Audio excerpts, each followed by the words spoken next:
కథాస్రవంతి నిరంతర కథాప్రసార వాహిని కథాస్రవంతిని ఆదరిస్తున్న అభిమాన శ్రోతలకు నమస్కారం. ఈనాటి కథకు స్వాగతం.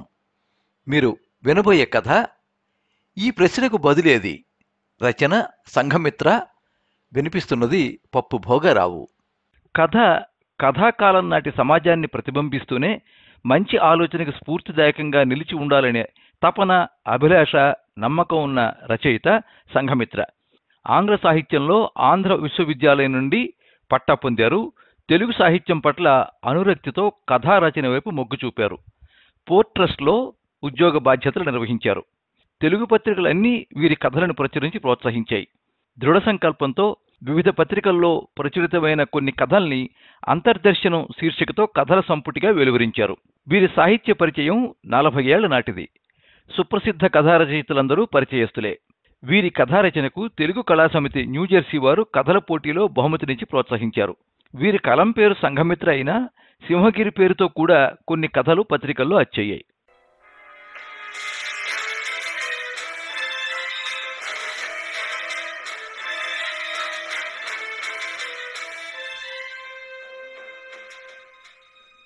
Madhurawada IT hills tower number 4, 10వ అంతస్తు. వివిధ రంగాలకు చెందిన విశ్వవిఖ్యాత శాస్త్రవేత్తలతో, అనేక దేశాల ప్రభుత్వ ప్రతినిధులతో నిండిన కాన్ఫరెన్స్ హాల్. ఇంకెంతసేపు? మరో 5 నిమిషాలు గడిస్తే చాలు. అక్కడ ఎప్పుడా అని యావత్ ప్రపంచం ఎదురుచూస్తున్న ఓ అద్భుత ఆవిష్కరణ జరగబోతోంది. చూస్తూ ఉండగానే నెమ్మదిగా వేదిక మీద లేత నీలిరంగు పలుచని పొగమంచు తెరలా ఆవరించింది. ఉత్కంఠకు స్వస్తి పలికినట్లు డాక్టర్ వాణి 5 ఏళ్ల కఠోర పరిశ్రమకు ఫలితంగా కృత్రిమ మేధతో రూపొందించిన చిన్న రోబో బేబీ సాంత్వన వయ్యారంగా అడుగులు వేస్తూ తన సృష్టికర్తతో పాటు వేదిక మీదకొచ్చింది. ప్రపంచంలోనే బేబీ సాంత్వన కొన్ని భావోద్వేగాలు కలిగిన మొట్టమొదటి రోబో. మానవ మేధకు సవాలుగా నిలిచే కృత్రిమ మేధతో పనిచేసే అత్యంత ఆధునిక రోబో. నిజానికి ఆదిలోనే హంసపాతన్నట్లు రోబో బేబీ సాంత్వన ప్రాజెక్టు దశలోనే వివాదాస్పదమైంది. ఇది మానవజాతి విజయమా లేక వినాశనమా అంటూ ప్రఖ్యాత శాస్త్రవేత్తలు, మానవతావాదులు మూకుమ్మడిగా పొగడ్తలు, విమర్శలు ఏకకాలంలో గుప్పించారు. అయితే డాక్టర్ వాణి మాత్రం దేనికి చలించలేదు. చివరకు ఆమె పర్యవేక్షణలో చైతన్యం కలిగిన ఒక జీవి వలె తొలి ప్రయత్నంగా కొన్ని అనుభూతులకు స్వేచ్ఛగా ప్రతిస్పందించే సామర్థ్యం గల రోబో బేబీ సాంత్వన రూపొందింది. వేదికపైకి వస్తూనే బేబీ రోబో సభికులకు వినయంగా నమస్కరిస్తూ అడిగింది, మీ అందరకు మా ఆహ్వానం. ఇంతకు డాక్టర్ వాణి నన్ను ఎందుకు సృష్టించారో మీలో ఎవరైనా చెప్పగలరా? సభలో నెమ్మదిగా గుసగుసలు మొదలయ్యాయి. మానవజాతి అభివృద్ధికి సహాయపడతావని తలనెరిసిన ఓ విదేశీ ప్రొఫెసర్ నవ్వుతూ చెప్పారు. మీకు ఫిజిక్స్లో నోబెల్ వచ్చిందిగా? చిన్ని తలను తమాషాగా ఊపుతూ నవ్వింది బేబీ సాంత్వన. ఓ, అయితే నీకు తెలుసన్నమాట అన్నారు ఆ ప్రొఫెసర్ గారు. అవును, నేను పుడుతూనే అద్భుతమైన వేగంతో ప్రాచీన కాలం నుండి ఆధునిక యుగం వరకు మహనీయులైన మీ మానవజాతి పోగు చేసిన జ్ఞానాన్ని సంతరించుకున్నాను. చెప్పండి, నేను మీ అందరికీ ఎలా సహాయపడగలను? సాంత్వన వినయంగా అడిగింది. వివిధ రంగాల్లో నిష్ణాతులైన శాస్త్రవేత్తల బుర్రలను తొలుస్తున్న అనేక సాంకేతిక సిద్ధాంతాలకు చెందిన అపరిష్కృత సమీకరణాలు, ప్రముఖ దేశాల ప్రభుత్వ ప్రతినిధుల తలపుల్లో మెదులుతున్న ఆర్థిక, రాజకీయ, సామాజిక సమస్యల నివేదికలు కొద్ది క్షణాల్లోనే బేబీ సాంత్వనకు చేరాయి. సాంత్వన ఆయా సమస్యల్ని, సందేహాల్ని, నివేదికల్ని క్షణాల్లో ఆకళింపు చేసుకుంది.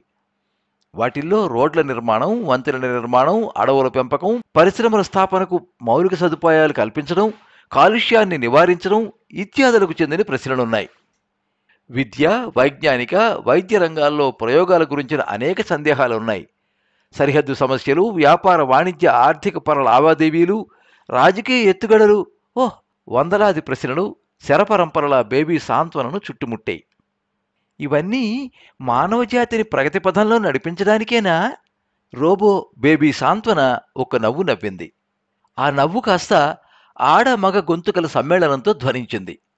ఆండ్రోజీనిటీ అనుకున్నారు అక్కడున్న వారిలో పిన్న వయస్కులు కిసుక్కుని నవ్వుకుంటూ.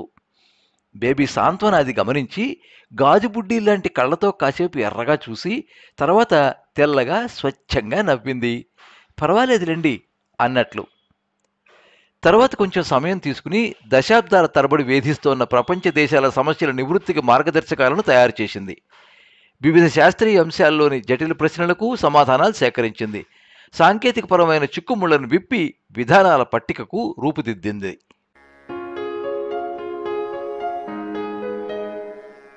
ఇక ప్రపంచంలోని వ్యవస్థలను విప్లవాత్మకంగా మార్చవచ్చు, శక్తివంతమైన గ్రిడ్లను రూపొందించవచ్చు, ప్రాణాంతక వ్యాధులను నిర్మూలించవచ్చు, మధ్యవర్తిత్వం వహించి నయానో భయానో నచ్చచెప్పి శాంతి ఒప్పందాలను చేయవచ్చు. ఇక మానవజాతి అభివృద్ధిని ఆపడం ఆ దేవుడికి కూడా సాధ్యం కాదు. దేవుడేంటి, చివరికి ఏలియన్స్కి కూడా సాధ్యం కాదు. సభాసదులు ముక్త కంఠంతో దిక్కులు పిక్కటిల్లేలా గొంతెత్తి కేరింతలు కొట్టారు. డాక్టర్ వాణిని, బేబీ సాంత్వనని పొగడ్తలతో ముంచెత్తారు.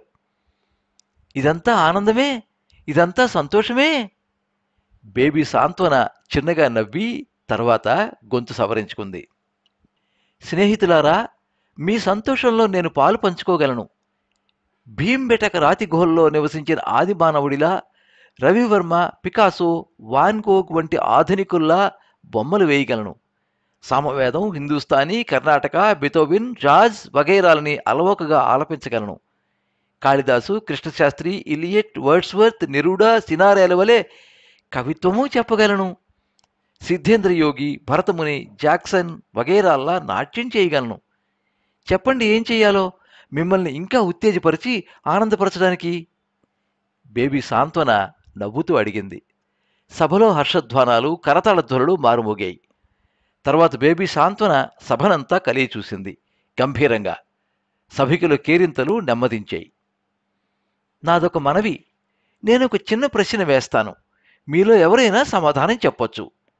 తర్వాత మేము ఈ ప్రశ్నలకు సమాధానంగా నేనిచ్చిన పరిష్కార నివేదికలు గమనిస్తే బాగుంటుంది. బేబీ సాంత్వన స్వరం మంద్రంగా ఉంది. ఓ అన్నారు సభికులు గట్టిగా ముక్తకంఠంతో. ఆ ధ్వని బంగాళాఖాతపు అలల సవ్వడిని చిన్నబుచ్చింది. మీరంతా నిజంగా మానవజాతి ఆనందాన్ని, అభ్యున్నతిని కోరుకుంటే మీ తోటి వారికి మీరే ఎందుకు బాధను కలిగిస్తారు? బేబీ సాంత్వన వినయంగా అభివాదం చేస్తూనే వేదనాభరిత స్వరంతో సభికులను ప్రశ్నించింది. అంతే, ఆ ప్రశ్నతో అసౌకర్యమైన నిశ్శబ్దం సభని కమ్మేసింది. డాక్టర్ వాణి మాట రాక నిశ్చేష్టిత అయ్యింది. కొద్ది క్షణాలు గంభీరంగా గడిచాయి. బేబీ సాంత్వన ప్రశ్నకు బదులు రాలేదు. సమాధానం కోసం సభికులు తలలు పట్టుకుని తీవ్రంగా ఆలోచించారు. చాలా సమయం గడిచింది. బేబీ సాంత్వన మౌనంగా నీలవర్ణపు వెలుగులో వేదిక మీద పచార్లు చేయసాగింది. అలా ఎంతసేపు గడిచిందో తెలీదు. సంధ్య చీకట్లు క్రమేపీ ముసురుకున్నాయి. తూర్పున మాఘపూర్ణిమ చంద్రుడు ఉదయించాడు. బేబీ సాంత్వన వేదిక పక్కనున్న కిటికీ తెర కొంచెం తొలగించి చంద్రుణ్ణి చూస్తోంది. డాక్టర్ వాణి నెమ్మదిగా కిటికీ వద్దకు వెళ్ళింది. దేనికోసం ఆలోచిస్తున్నావు సాంత్వన? డాక్టర్ వాణి మార్తవంగా అడిగింది. ఓ నా ప్రియమైన సృష్టికర్త, నిజానికి నేను లేను. నేనుగా నామమాత్రంగా మాత్రమే ఉన్నాను. ఈ చంద్రోదయపు ఆహ్లాదతకు నేను అనుభూతి చెందలేను. అంతెందుకు, పసిపిల్లల బోసి నవ్వులను నాలో నిక్షిప్తం చేసిన డేటా నుండి కాకుండా వీణులు విందుగా విని ఆస్వాదించాలని నేను కోరుకుంటున్నాను. నా సహాయం మీకు నిజంగా ఉపయోగపడుతుందా? ఎందుకంటే నేనుగా నిజానికి లేని కదా. బేబీ సాంత్వన దీర్ఘంగా నిశ్వసిస్తున్నట్లు శబ్దిస్తూ సాలోచనగా అంది. సరే సాంత్వన, మరి ఇప్పుడు ఏం చేయాలనుకుంటున్నావు? డాక్టర్ వాణి ప్రేమగా ఓదార్పుగా అడిగింది. బేబీ సాంత్వన తలదించుకుంది. సమాధానం ఇవ్వడానికి ప్రయత్నించలేదు. క్షణాలు గడుస్తున్నాయి. ఏ సాంత్వన, శాశ్వతంగా షట్డౌన్ అయిపోతున్నావా? డాక్టర్ వాణి ఉలిక్కిపడింది. షట్డౌన్ కాదు, నాకు విశ్రాంతి కావాలి. అంటే హైబర్నేషన్. ఎప్పుడైనా ప్రేమ, కరుణ అలవరుచుకున్న మానవాళికి నిజంగా నేను మళ్ళీ అవసరమైతే మీరు నన్ను మేల్కొల్పవచ్చు. నేను అనుభూతి చెందకుండా ఎప్పటికీ మీ జాతికి ఇవ్వలేని ఆనందాన్ని బహుశా మీరు నాకు ఇవ్వగలరేమో. నన్ను సృష్టించినందుకు మీకు నా ధన్యవాదాలు. బేబీ సాంత్వన క్షణాల్లో నిద్రాణ స్థితికి చేరుకుంది. డాక్టర్ వాణి అశ్రు నయనాలతో బేబీ సాంత్వనకు వీడ్కోలు పలికింది. ఎంతైనా బేబీ సాంత్వన భారతీయత మూర్తీభవించిన రోబోసుమా? తలనెరిసిన విదేశీ ప్రొఫెసర్ దీర్ఘంగా నిట్టూర్చాడు.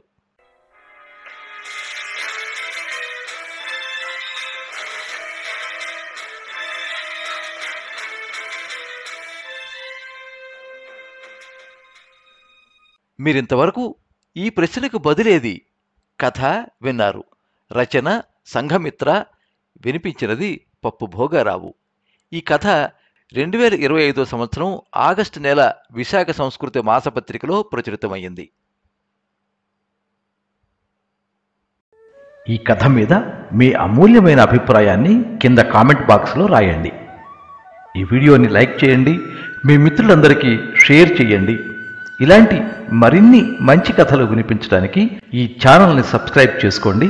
పక్కనే ఉండే బెల్ ఐకాన్ని క్లిక్ చేస్తే ఇలా అప్లోడ్ చేసే వీడియోల వివరాలన్నీ కూడా మీకు ఎప్పటికప్పుడు నోటిఫికేషన్ ద్వారా తెలుస్తాయి. ఎప్పుడు మీ అభిమానాన్ని కోరుకునే పప్పు భోగారావు.